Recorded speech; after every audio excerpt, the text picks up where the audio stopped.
écoutant ce que je partage avec toi aujourd'hui et les prochaines fois, je t'en supplie, convertis ta mentalité à la bonne manière de prier.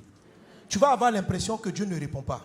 Lorsque tu seras confronté à des problèmes de santé, ton premier réflexe sera d'aller consulter les médecins. Pendant que, en tant que fille et fils de Dieu, tu as accès à des miracles prodigieux. Je ne dis pas que la médecine est négative. Je ne dis pas qu'il ne faut pas aller voir le médecin. L'esprit même, quelquefois, lorsque tu pries, va te conduire vers la médecine. Amen. Mais lorsqu'il va te conduire vers la médecine, il va faire en sorte que ta guérison au travers de ce médecin soit parfaite et totale. Quelqu'un est-il avec moi? Amen. Quelqu'un est-il avec moi? Amen. Alléluia. 98, peut-être 95%, je ne sais plus combien, mais en tout cas, de personnes, selon ce que m'a fait comprendre le Seigneur, ne prient pas bien. Apprends à prier. Dans l'évangile de Luc, chapitre 11, à partir du verset 1, il est dit: Jésus priait un jour en un certain lieu. Lorsqu'il eut achevé, un de ses disciples lui dit: Seigneur, enseigne-nous à prier comme Jean l'a enseigné à ses disciples.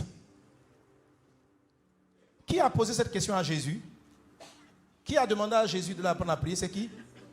Les disciples. Vous savez quelle était la nationalité de la plupart des disciples de Jésus, sinon de tous les disciples? C'était des juifs. Amen. Les juifs sont religieux de naissance.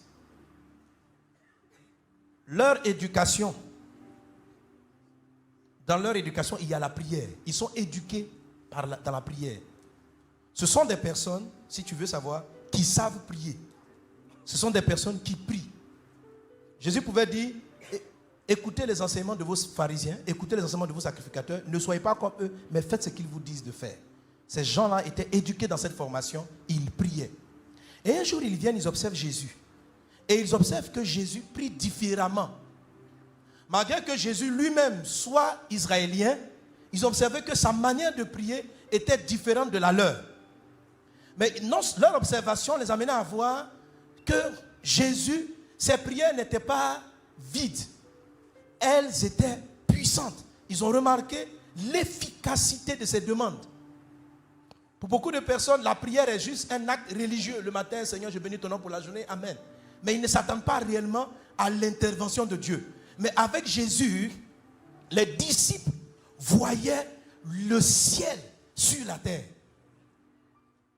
L'expression le ciel sur la terre parle du fait que sur la terre, nous avons des choses, nous sommes limités. Limités sur le plan de la santé, limités sur le plan matériel, limités sur le plan financier, sur le plan conjugal. On a des limites. Il y a trop de barrières et trop de limites que nous n'arrivons pas à franchir.